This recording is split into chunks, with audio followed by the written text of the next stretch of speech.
I want to start this video with talking about the idea of Barcelona signing Osimhen, because there has been some rumors about him being linked to FC Barcelona. It has been reported that Barcelona do like the striker. He is also considered as a dream signing, and he could be an option for Barcelona in the summer of 2025 when he is for free. Because again, if he is considered a dream signing, that is because he is simply just too expensive to bring him as of now, and especially within these next 12 to 18 months. His value is around 100 million euros. And it's mainly because Victor is a player that is very much a goal scorer. He knows how to score a lot of goals, and he has been doing phenomenal for Napoli. Now, one of the biggest reasons why his name has been talked about a lot is because of what has been going on between him and Napoli. Napoli made these two posts that many do consider as racism. There's also been another video that was in a way disrespecting Victor during a match where he did miss a penalty and like some other things, right? I'm not going to go too into detail, but the main thing that we all have to understand is that Napoli made some things on social media that really did offend Victor in a bad way. And it even came to a point where Victor had to take legal action against Napoli. The agent also said that we are going to be taking legal action because of what the accounts of Napoli were trying to say about the player. It's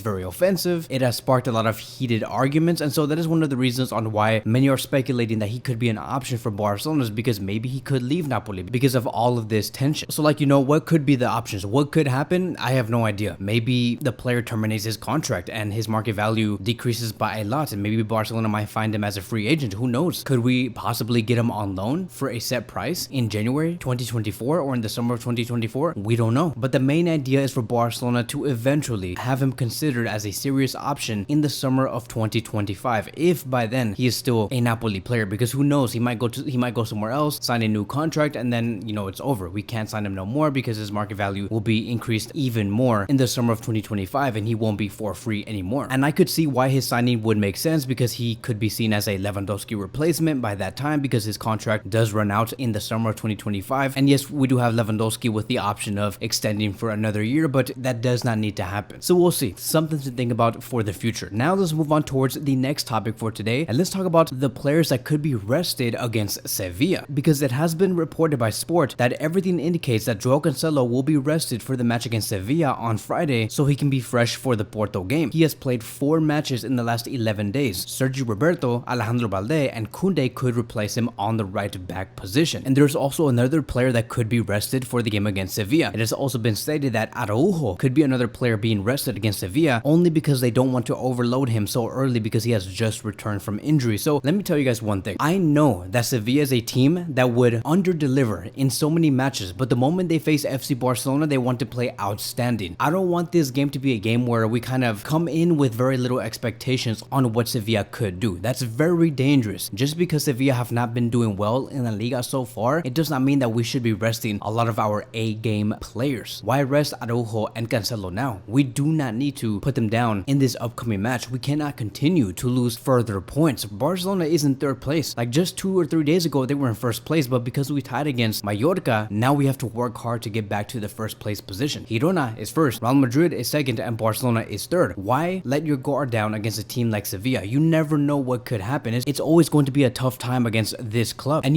like Sergio Roberto has been getting some praise within the club. It has also been stated that Sergio Roberto's attitude, despite not getting many minutes, has been extraordinary. He is acting like a true captain, and Xavi has taken notice. He plans on giving him minutes in the upcoming games, and so it does seem like Sergio Roberto will be getting his chances, and he could be starting against Sevilla based off these details that we have been hearing. But like I've said, don't underestimate what Sevilla could do, because I'm already imagining what Sergio Roberto could do in Cancelo's position, because I feel like he's going to do many mistakes. He's going to be too slow to track back. He might lose the ball. We never know. I'm a big supporter of Sergio Roberto. I want him to do well, but I just don't have high expectations for the player based off what he has been doing in the past 5 to 7 matches that he has featured in. It has always been almost like a disaster, and not because he plays bad, but because he provides little to nothing in the right back position, and we need something in the right back position. We have already seen how Barcelona can be very effective and successful when we have a fully functional right back. So when we have a right back that does not really provide anything, you place Barcelona in a very dangerous position. So let's assume that Xavi Hernandez underestimates Sevilla and we make those 2 substitutions. We don't use Araujo and we don't use João Cancelo. This is going to be my backline against Sevilla. It would be Sergio Roberto in the back, Koundé and Christensen as the center back duo, with Alejandro Balde as the left back. And again, it makes me very nervous because there is a player from Sevilla that knows how to score goals. He has the 1v1 ability, and his name is Luque Bacchio from Belgium, and he is a left winger. So it does make me very very nervous to see the player go up against Sergio Roberto, because the moment Sevilla find their goal and they get that 1-0 or the 1-1, they're gonna go on a deep block. I know Sevilla. I know how they like to play against multiple oppositions and what they would want to do against a Barcelona team that knows how to fire on all cylinders. Barcelona can be very dangerous, and that is why many teams like to sit back in deep blocks and prevent Barcelona from gaining the full 3 points. Most of the teams don't want to play against us, and I expect Sevilla to do the exact same thing if they get that one goal, and especially very early in the match. And so going back to Sergio Roberto, assuming that he does start, because again, we never know, maybe Xavi Hernandez might make up his decision in the last minute and say, wait, never mind, I'm not going to play Sergio Roberto for Cancelo. There's no way, because I'm looking at Sevilla and they're looking very tough. But let's assume that Sergio Roberto does start and he ends up in Cancelo's position. So he's going to be playing as a CDM, playing right next to either Oriol Romeo or Gundogan or Xavi, whoever it may be. And his biggest responsibility would be for him to not lose the ball and to track back aggressively. And most importantly, also attack well and bring great passes, like bring in those great final balls and through balls, so Barcelona can go on into the final third and attack well. Because this team, they have to show character against Sevilla. They will be very difficult, and we have to show character at home. Like, why play very defensive at our own home? We have to come in and score a lot of goals, and Sergio Roberto is going to be fundamental towards us playing well. If he doesn't play well, Barcelona will suffer. So I do not want to once see Barcelona play very inferior, bland football. I don't want to see that. Just because Araujo and Cancelo is not there does not mean that Barcelona have the green light to play bad football. We must play very good football, entertaining football, simple football, and we have to fire on all cylinders. The movement of the ball has to be fast paced, and we have to get the job done. And this is going to be the starting 11 that many of us do expect to see against Sevilla, assuming again that Araujo and João Cancelo do not play. And yes, I know you may find it weird that Rafinha is kind of acting like a number 8, but Rafinha looks very comfortable in those areas. That is one of the reasons how Barcelona found their second goal. That was coming through Fermin Lopez. I think it was their second goal or their first goal, but it was one of the ways that Barcelona scored against Mallorca. Rafinha was the number 8, Lamine Yamal was the right winger, and they created on that right flank, and it led towards Fermin Lopez scoring the goal. So I'm very comfortable on saying that Rafinha can take on those positions, and we have João Felix as another number 8, Alejandro Balde on the left flank, and then having Lewandowski as the main number 9, with our 3-man central defensive midfield line being Sergio Roberto, Gundogan as a number 6. We've seen Gundogan already as a number 6 against Mallorca, and he played phenomenal, and with Xavi playing right next to Gundogan. This is Xavi's next and true position. I expect Xavi to almost act like Xavi, even though he's not nowhere near the level of Xavi, but take on the role of Xavi, being the organizer, being a player that can retain the ball, protect the ball, and circulate the ball. Xavi has been showing a lot of promise in that position, and I want to see more of that. So that is going to be wrapping up today's video. Thank you guys so much for watching, and I will see you guys in the next one.